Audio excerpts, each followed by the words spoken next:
Okay. Yeah. Wheel of Fortune, King of Swords, Five of Swords, Judgment, and the Devil. Yikes. Someone's watching you heavily, almost obsessively. They're making a judgment call on you.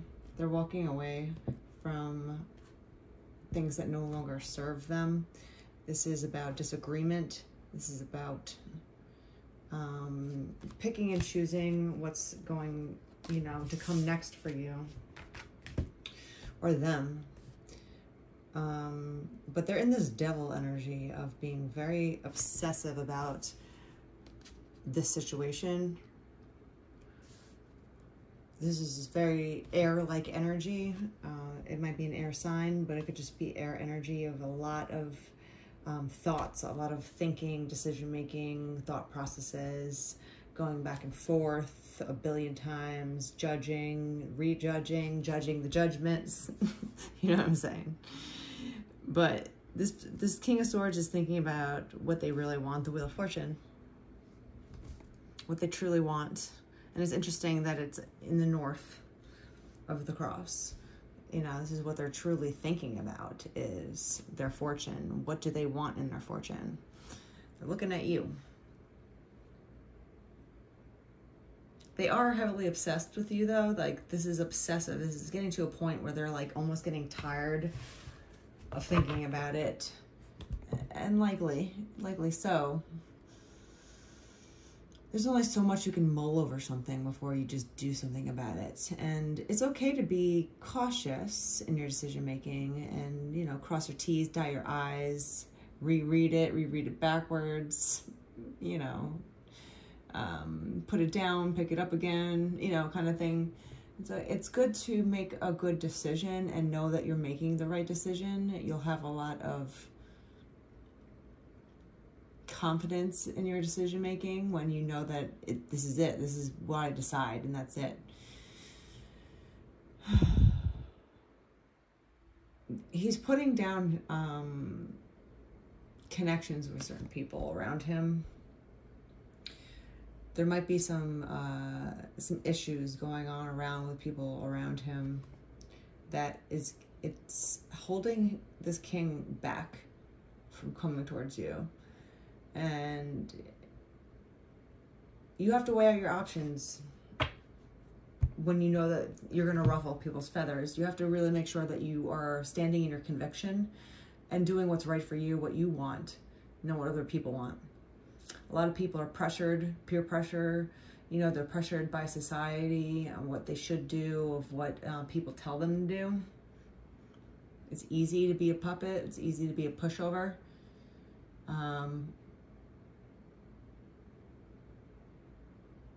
But they're really making a judgment call, and like they're kind of like really asking the universe about what the right answer is for them, and they know. They've been really obsessively watching you, only because they see this fortune with you. This Wheel of Fortune is really a great, it's a great place to be, right? Like you're in the heavens, you're floating, you have all the fortunes, you know, that you can dream of. And this person is dreaming, and they have you in their dreams. They're incorporating you into their dreams. And they can't get you out of their mind, you know, and they're getting kind of sick of it. They're getting kind of sick of trying to figure this out. 444 on the clock. So they want to come towards you and kind of fix this, right? But they know that there's going to be some sort of tumultuous activity that happens after the fact. So let's clarify. What's this Wheel of Fortune about? Let's clarify, what does this Wheel of Fortune entail for you two? What's the Wheel of Fortune?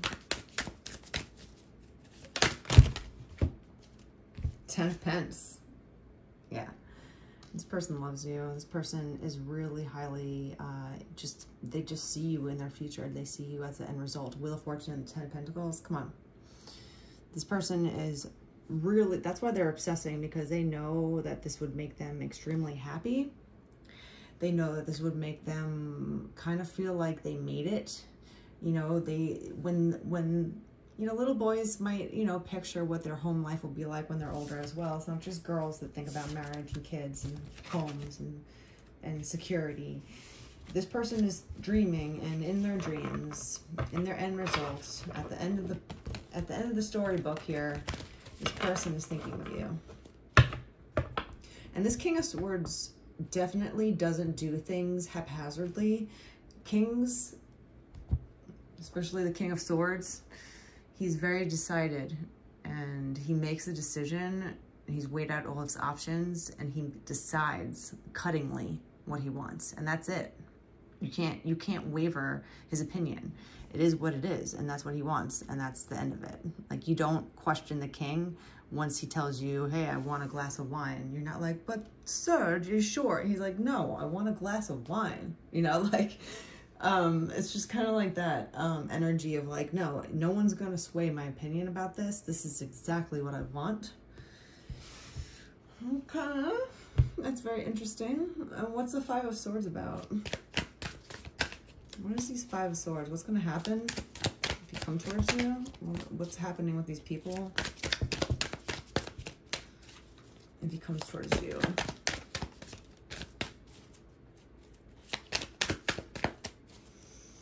Five of Swords. What's going to happen? Eight of Pentacles. It's just going to be work. It's going to be hard to do, in a sense of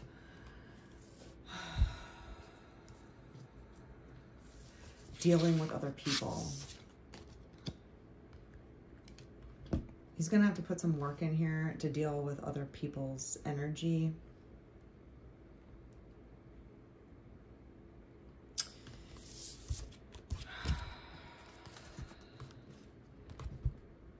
It's not going to be the easiest transition, and he knows that. King of Swords obviously knows what he's doing, like we were saying. But it's going to be a little bit hard because people are going to fight. It's not like they're going to sway his opinion, but they're going to piss and moan about it. They're going to possibly leave him, or he's going to leave them behind. There's some sort of break here where this person is going to leave other people behind because he's going forward into his life and he's saying goodbye to his past.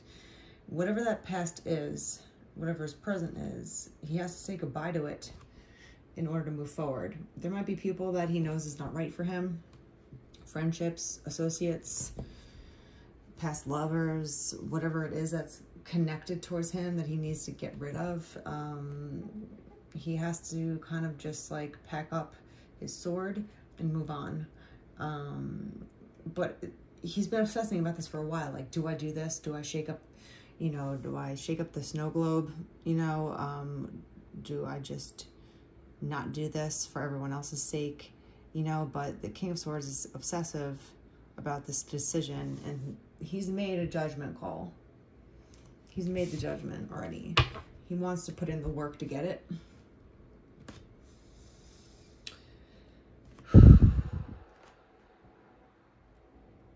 So it is positive, this little cross that I have going on, this little Celtic cross that I have started here. This is a positive outlook, but he knows that anything worthwhile comes with a little bit of blood, sweat, and tears.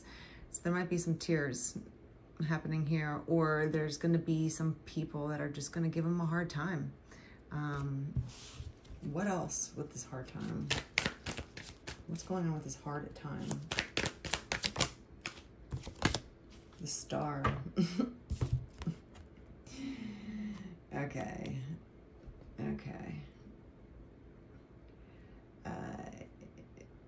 They want to be special, though, to him. There might be some females around him that just want his attention. that have been pining for his attention, doing whatever they can, kissing his ass, you know, kind of just being extra flirty, you know, leaving the sweater behind, if you know what I mean, like kind of just being extra kind of forward with him.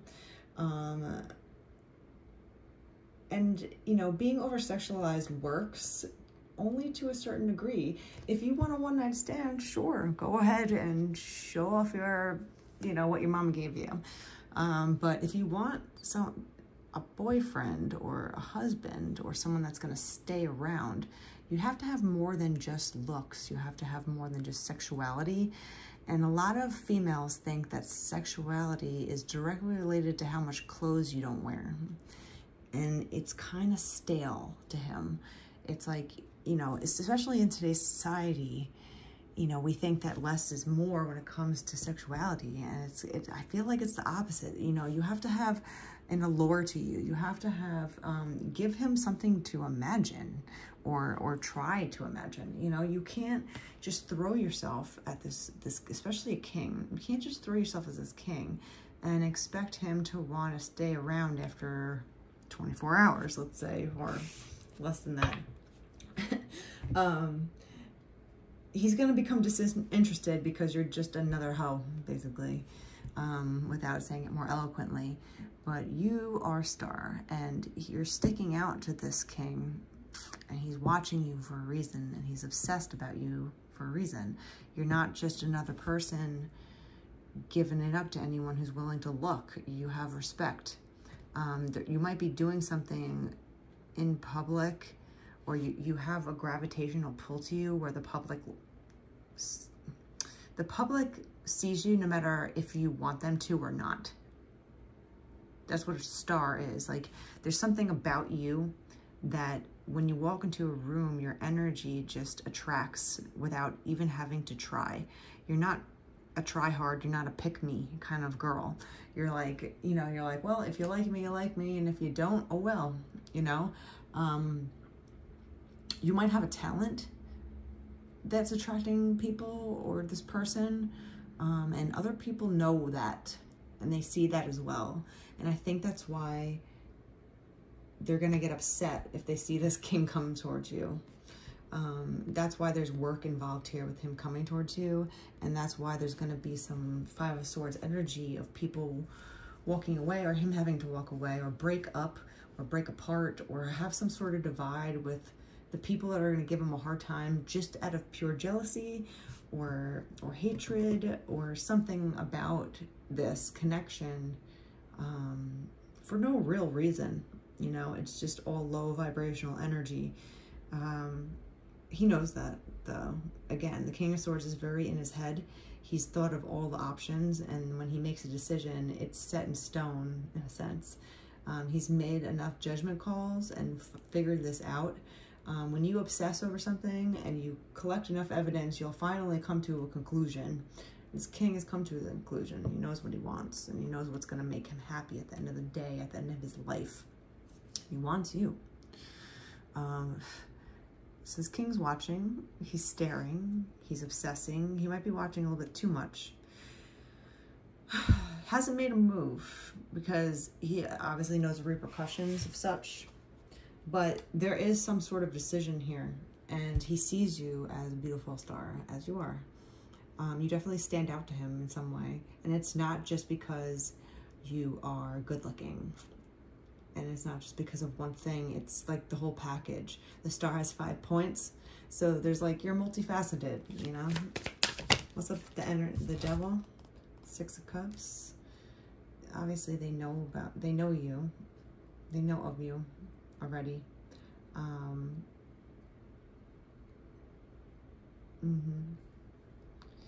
They miss you.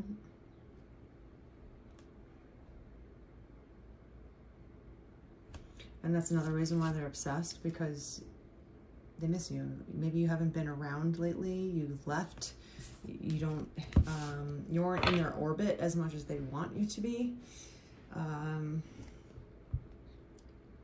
But they do miss you. And that's another reason why they're obsessive, you know, and they're like, did I make the right call? Am I making the right call? Should I do this?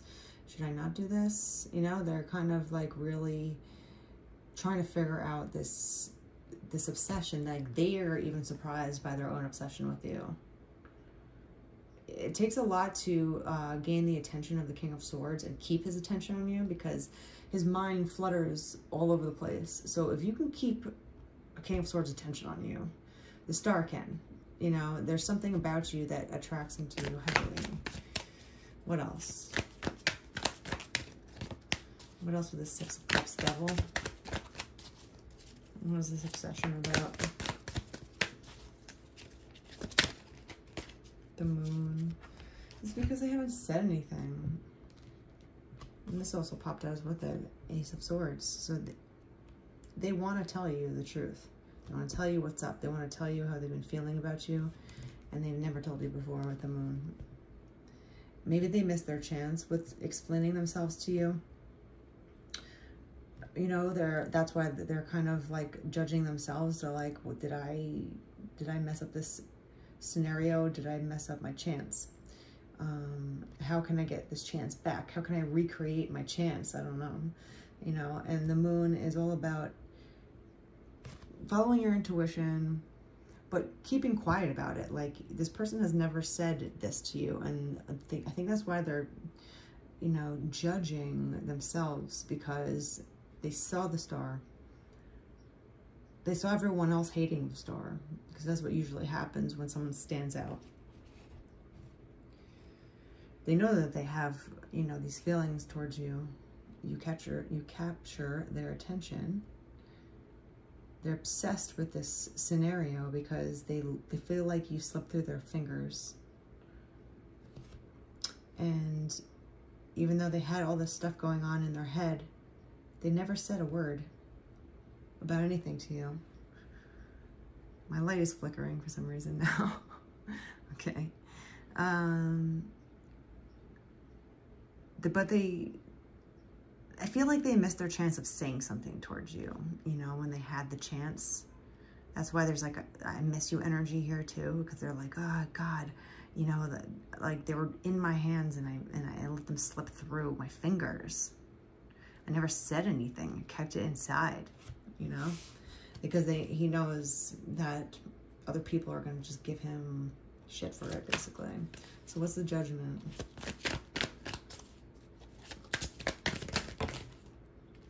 Page of Pence and the Five of Wands. Yeah. They know they have to make a move and come towards you. And they have to do something different. This is doing something different, like, again, with the Moon. You know, they didn't say something the first time. Now they know that they have to make a move with the Page of Pentacles. They're on, you know, they're like, all right, I guess I got to get in this boat and do something about it now. I know what I decided, so now I'm going to go for it. And Five of Wands is about change. Changing up your actions, you know. So this person is definitely seeing this in a beautiful way. I mean, like, this is a positive read. Someone is watching you, and they let you slip through the cracks, never saying anything to you, even though they see you as this beautiful star that they can't keep their eyes off of. They might look into the stars at night and think of you, but they see you as the end result with the Wheel of Fortune and the Ten of Pentacles. I mean, is there any other explanation that you need? And when this king decides, he's going to decide, and that's it. So he knows that he has to make the move. He has to make his move forward towards you. He's on the canoe. He's coming towards you. You know, he has to say something to you. He has to do something different in order to get his Wheel of Fortune now. It's about turning the wheels, right? Like, he might be in the car, but he never started it. And he sees you just, you know, fly past him on the street or something like that. And it's kind of that energy of like, wait, I gotta say something. You know, even though I know this is gonna ruffle some feathers, I gotta say something. You know, like, how could I not say something?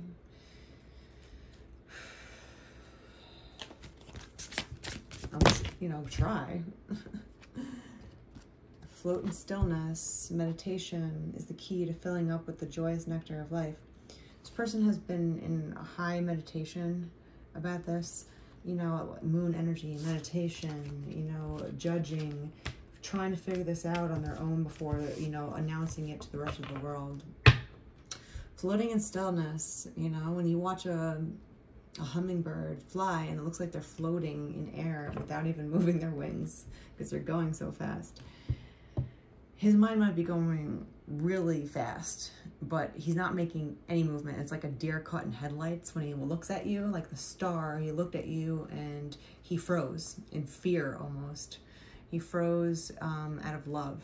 He froze because it's just like one of those things where you weren't expecting to see a shooting star, and then all of a sudden you do, you know, out of nowhere, and you freeze and you look up and you're like, whoa, kind of energy. So you kind of struck this person with surprise, and you kind of struck them into a state of being frozen from it. But now that they've mulled over this obsessively and judged themselves and judged the situation and figured out what the upsides and the downsides would be, they're going to kind of start, you know, they're going to start their move towards you, the page. It's not a big move, but it's a start, and they're going to do something. It might not be huge, because again, they're coming out of this like frozen state, but it's going to be something new. They know that they have to do something new, and that's basically it. So I'll leave it there.